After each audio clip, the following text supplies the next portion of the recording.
Welcome viewers. அன்று 2010 காஞ்சிபுரத்தில் இருந்த ஒரு 3 பெண்களுக்கு நடந்த அமானுஷ்யமான ஒரு குட்டி சாத்தான் மூலமா நடந்த ஒரு அதிபயங்கர ஒரு அமானுஷ்யத்தை பத்தி தான் இன்னைக்கு நம்ம சேனல்ல பார்க்க போறோம். இவங்களை காப்பாற்ற வந்த ஒரு மாந்திரிகவாதிக்கு இந்த நிலைமைனா அப்போ மற்றவங்களால என்ன பண்ண முடியும் அப்படின்னு நீங்களே நினைச்சு பாருங்க. ஸோ இந்த வீடியோ உங்களுக்கு ரொம்ப சுவாரஸ்யமாகவும் த்ரில்லிங்காகவும் இருக்க போகுது. இந்த அமானுஷ்யமான விஷயத்த நம்ம சப்ஸ்கிரைபர்ல ஒருவரான பார்கவி அப்படின்ற எனக்கு இன்ஸ்டாகிராம்ல வாய்ஸ் நோட்டா சென்ட் பண்ணியிருந்தாங்க. உங்க லைஃப்லயும் இந்த மாதிரி திகழான சம்பவம் நடந்திருக்குன்னா மறக்காம நம்ம சேனலை சப்ஸ்கிரைப் பண்ணிட்டு நம்ம சேனலோட அபிஷியல் இன்ஸ்டாகிராம் டெலகிராமோட லிங்கை நான் டிஸ்கிரிப்ஷன்ல கொடுத்துருக்கேன். அதுல மறக்காம ஃபாலோ பண்ணிட்டு உங்களோட திகழான சம்பவத்தை எனக்கு ஷேர் பண்ணுங்க. நெக்ஸ்ட் வரக்கூடிய வீடியோல உங்களோட திகழான சம்பவத்தை நம்ம சேனல்ல பார்க்க முடியும். இது உங்கள் சிவா ஃபெம்பர், நான் உங்கள் சிவா. வாங்க இன்னைக்கான வீடியோக்குள்ள போகலாம்.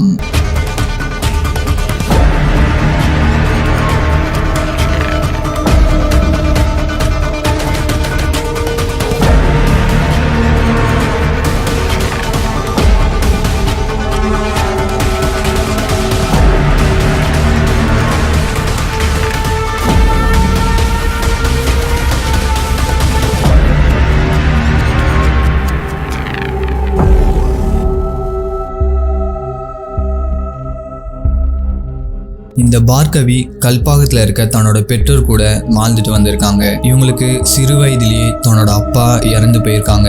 இவங்களோட அம்மாவும் இவங்க ஸ்கூல் படிக்கக்கூடிய வயதுல உடல்நிலை சரியில்லாம அவங்களும் இறந்து போயிருக்காங்க. ரொம்ப கஷ்டப்பட்டு தான் கூட பிறந்த தம்பிய வளர்க்க ஆரம்பிச்சிருக்காங்க. தன்னோட தம்பிய எப்படியாவது படிக்க வச்சு பெரிய ஆளாக்கணும் அப்படின்ற நம்பிக்கையில இவங்க லைஃபை மூவ் பண்ணியிருக்காங்க. இதுக்காக கல்பாக்கத்துல இருந்து காஞ்சிபுரத்துக்கு மூவ் ஆகிட்டு வந்த இவங்க அங்க இருக்கக்கூடிய ஒரு ஆடை நிறுவனத்துல வேலை செய்ய ஆரம்பிக்கிறாங்க.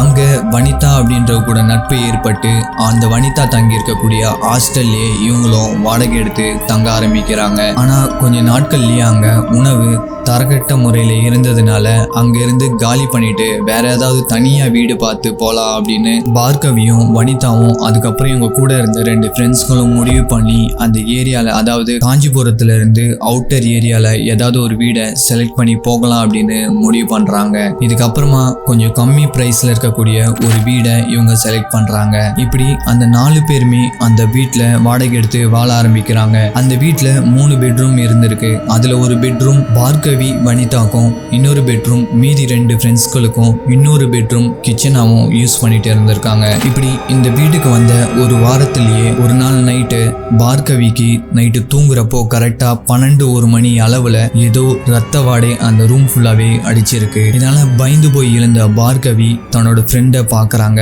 அங்க வனிதா ஆழ்ந்த தூக்கத்துல இருக்கனால அவங்கள டிஸ்டர்ப் பண்ணாம அப்படியே இருந்திருக்காங்க. இந்த ரத்த வாடை எங்க இருந்து வருதுன்னே தெரியாம பயந்து அப்படியே பெட்ஷீட்டை போத்திட்டு தூங்க ஆரம்பிக்கிறாங்க. ஆனாலும் அந்த ரத்த வாடை போகாததுனால கண்ணை மூடி தூங்க ட்ரை பண்றாங்க. கொஞ்ச நேரத்திலேயே அவங்களோட பெட்ஷீட் ஃபுல்லாவே ஏதோ ஈரப்பதம் இருக்கிற மாதிரி அவங்களுக்கு தோணி இருக்கு. எழுந்து தன்னோட போன்ல டார்ச் அடிச்சு தன்னோட பெட்ஷீட்டை பாக்குறப்போ அந்த பெட்ஷீட் ஃபுல்லாவே ரத்தமா இருந்திருக்கு. இதனால பயந்து போய் தன்னோட ஃப்ரெண்ட்ஸ் எல்லாருமே எழுப்பியிருக்காங்க.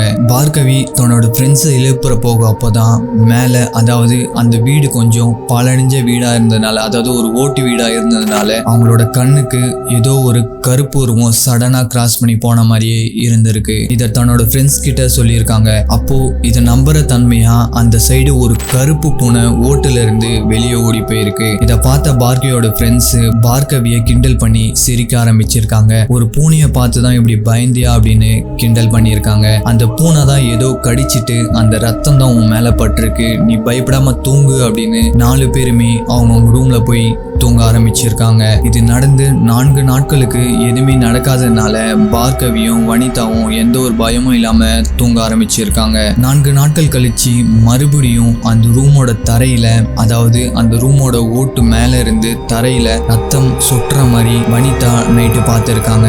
அது மட்டும் இல்லாம அந்த வீட்டை சுத்தி யாரோ நடந்து போற மாதிரியும் அவங்களுக்கு தென்பட்டிருக்கு. ஸோ இந்த ரத்தம் அந்த பூனையால தான் மறுபடியும் ஏற்பட்டிருக்கலாம் அப்படின்னு இதை கேஷுவலா எடுத்துட்டு அந்த வீட்டை சுத்தி நடக்கக்கூடிய நடமாட்டத்தை தன்னோட ஹவுஸ் ஓனர் கிட்ட சொல்ல ஆரம்பிக்கிறாங்க. அந்த ஹவுஸ் ஓனரும் வந்து பார்த்துட்டு, நீங்க பயப்படாதீங்க, இங்க சமூக விரோதிகள் ஒரு சில பேர் கஞ்சா விற்பனையில ஈடுபடுவாங்க. அவங்க தான் இரவு நேரத்துல இந்த சைடு போகிற சவுண்டு உங்க காதுல கேட்டிருக்கு, அதை நீங்க கண்டுக்காம நீங்க உங்க வேலையை பாருங்க அப்படின்னு சொல்லி அந்த 4 பேருக்கிட்டையும் சொல்லிட்டு அவரு கிளம்பியிருக்காரு. அவரோட வீடு அங்கிருந்து ஒரு 4 ஏரியா தள்ளி இருந்திருக்காரு. இதுக்கப்புறமா ஒரு 2-3 நாட்கள் கழிச்சு மறுபடியும் அந்த வீட்டோட ஓட்டு மேல இருந்து ரத்தங்கள் சொட்ட ஆரம்பிச்சிருக்கு. இதுக்கப்புறமா தன்னோட ஃப்ரெண்டான வனிதாவை எழுப்பி அந்த விட்டத்தை பார்க்க சொல்றாங்க. இவங்க 2 பேருமே தன்னோட போன்ல இருக்க டார்ச்சால இந்த மேல இருக்க ஓட்டு சீலிங்க அடிச்சு பாக்குறாங்க. அது ரொம்ப பழைய வீடா இருக்கனால அந்த ஓடு தூசி படிஞ்சு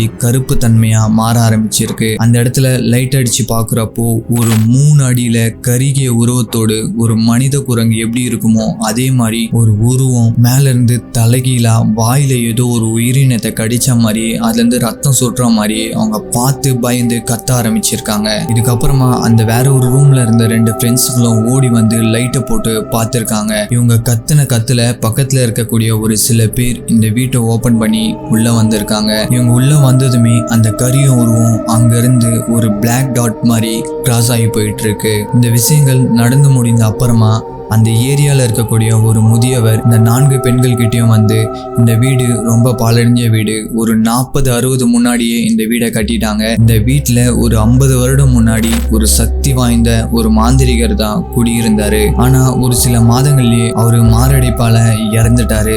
இதுக்கப்புறமா தான் இந்த வீட்டை வாங்கின உங்க ஹவுஸ் ஓனர் இதை சுத்தம் பண்ணி பாலிஷ் பண்ணி உங்ககிட்ட வாடகைக்கு விட்டுருக்காரு. உங்க ஹவுஸ் ஓனர் கிட்ட போயிட்டு இதை பத்தி சொல்லுங்க அப்படின்னு அந்த 4 பெண்கள் கிட்டயும் அந்த வயதானவர் சொல்லியிருக்காரு. இதுக்கப்புறமா உடனே தாமதப்படுத்தாம தன்னோட ஹவுஸ் ஓனருக்கு கால் பண்ணி வர வச்சிருக்காங்க. அந்த ஹவுஸ் ஓனருக்கும் நிறைய வீடுகள் வாடகை வீடு இருந்ததுனால இந்த வீட்டுல இருந்து வேற ஒரு வீட்டுக்கு இந்த 4 பேரையும் மாத்திருக்காங்க. இதுக்கப்புறமா இந்த வீட்டை எப்படியாவது சரி பண்ணணும்னு நினைச்சிட்டு அந்த வீட்டோட ஹவுஸ் ஓனர் கேரளால இருக்க ஒரு சக்தி வாய்ந்த ஒரு மாந்திரிகரை காஞ்சிபுரத்துக்கு வர வைக்கிறாரு. அந்த மாந்திரிகர் உடனே அந்த வீட்டுல ஒரு பூஜையை நடத்த ஆரம்பிக்கிறாரு. இப்படி அந்த பூஜையை நடத்தி முடிச்ச அப்புறமா அந்த வீட்டு ஹவுஸ் ஓனர் கிட்ட அந்த மாந்திரிகவாதி என்ன சொல்லியிருக்காருன்னா, அந்த பெரியவர் என்ன சொன்னாரோ அதே விஷயத்தை தான் அந்த ஹவுஸ் ஓனர் கிட்ட அந்த மாந்திரிகவாதி சொல்லியிருக்காரு. 50 வருஷம் முன்னாடி அந்த மாந்திரிகர் இங்க வாழ்ந்ததாகவும் அவருக்கு ஒரு பாதுகாப்பா இங்க ஒரு குட்டிச்சாத்தான ஏவி விட்டு அதை வளர்த்துட்டு வந்திருக்காரு. அதாவது அதுக்கு எப்பெல்லாம் பசிக்குதோ ரத்த காவு கொடுத்து சேவல் பன்னி இந்த மாதிரி எல்லா உயிரினத்தையும் அப்பப்போ நைட் டைம்ல அதுக்கு பூஜை பண்ணி ரத்த காவு கொடுத்திருக்காரு. ஆனா ஒரு சில உடல் காரணத்தால அவரு மாரடைப்பால இறந்து போயிருக்காரு. இப்படி இறந்து போன அப்புறமா அந்த குட்டிச்சாத்தானுக்கு என்ன பண்றது என்ன உணவு கொடுக்குறதுன்னு யாருக்குமே தெரியாது. அதுவும் யாரும் கொடுக்க ஆள் இல்லாததுனால பக்கத்துல அதாவது அந்த வீட்டை சுத்தி வந்துட்டு இருக்க ஒரு சில உயிரினங்கள் பூனை எலி இந்த மாதிரி ஒரு சில உயிரினங்களை பிடிச்சிட்டு வந்து அந்த வீட்டோட ஓட்டு மேல உட்காந்து அந்த உயிரினத்தை கடிச்சு அதோட ரத்தத்தை குடிச்சு தன்னோட கொடூரமான ரத்த பசியை தீர்த்துட்டு வந்திருக்கு. இந்த நிலைமையில தான் அந்த 4 பொண்களும் இந்த வீட்டுக்கு குடி வந்திருக்காங்க அப்படின்னு அந்த மாந்திரிகவாதி அந்த ஹவுஸ் ஓனர் கிட்ட சொல்லியிருக்காரு. இதுக்கப்புறமா அந்த மாந்திரிகவாதி இதை எப்படியாவது இங்க இருந்து ஓட்டிடுங்க அப்படின்னு அவர்கிட்ட ரெக்வெஸ்ட் பண்ணியிருக்காரு. சரி ஓகே அப்படின்னு ஒரு பூஜையை ஆரம்பிக்கிறாரு. நான் சேவல் போன்ற ஒரு உயிரினத்தெல்லாம் உள்ள ரத்த காவு கொடுக்க போறேன்.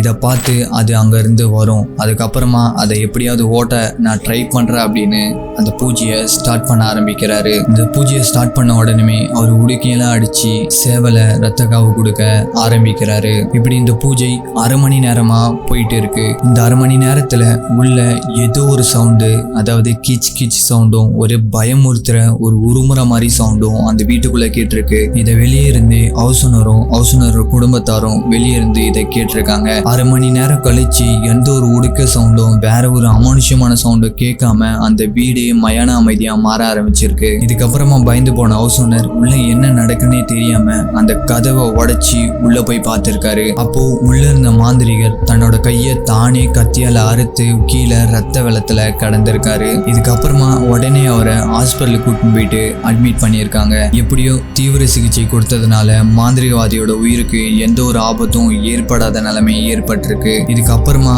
இந்த ஹவுஸ் ஓனர் அந்த மாந்திரிகவாதி கிட்ட நீங்க பொழைச்சதே போதும் சாமி, நீங்க கேரளாக்கு போயிடுங்க, இல்லைனா நான் போலீஸ் கேஸ் அப்படின்னு மாட்டியிருப்பேன் அப்படின்னு சொல்லி தன்னோட மாந்திரிகவாதியை கேரளால விட்டுட்டு வந்திருக்காரு. இப்படி கேரளா கேரளால விட்டுட்டு வந்த அந்த மாந்திரிகவாதி 1 மாதத்திலேயே தன்னோட உடல்நிலை சரியில்லாம இறந்து போயிருக்காரு. இத அந்த மாந்திரிகவாதி குடும்பத்தினர் பெரிதுபடுத்தாம அப்படியே விட்டுருக்காங்க. பிகாஸ் இவர் ஒரு மாந்திரிகவாதியா இருக்கறனால நிறைய இடத்துக்கு போயிட்டு மந்திரம் பண்றது, பூஜை பண்றது, இது எல்லாமே பண்ணிட்டு இருந்திருக்காரு. மேபி இதனால கூட ஆகியிருக்கலாம் அப்படின்னு அந்த குடும்பத்தாரும் இதை பெரிதுபடுத்தாம இதை அப்படியே விட்டுருக்காங்க. இந்த ஹவுஸ் ஓனரும் இந்த விஷயத்துல இருந்து தப்பிச்சுட்டு இருந்திருக்காரு. இந்த அமானுஷமான விஷயத்தை எனக்கு சென்ட் பண்ண இந்த பார்கவி இன்னும் இந்த வீட்டுல யாருமே குடி வராததை எனக்கு ஞாபகப்படுத்தினாங்க. இந்த வீடு இன்னமும் தனிமைப்படுத்தப்பட்டு தான் இருக்கு. அந்த ஹவுஸ் ஓனராலையும் இந்த வீட்டை எந்த ஒரு இம்ப்ரூவ்மெண்ட்டோ பண்ண முடியாம அது அப்படியே பாலடைஞ்ச மாதிரியே கிடக்குது. இன்னும் நாங்க அந்த வீட்டு சைடு போகிறப்போ இந்த வீட்டை பார்த்துட்டே தான் போவோம் அப்படின்னு இந்த பார்கவி எனக்கு இன்ஸ்டாகிராம்ல வாய்ஸ் நோட்டா அனுப்பியிருந்தாங்க. நீங்க அனுப்பின அந்த அமானுஷமான விஷயத்துக்கு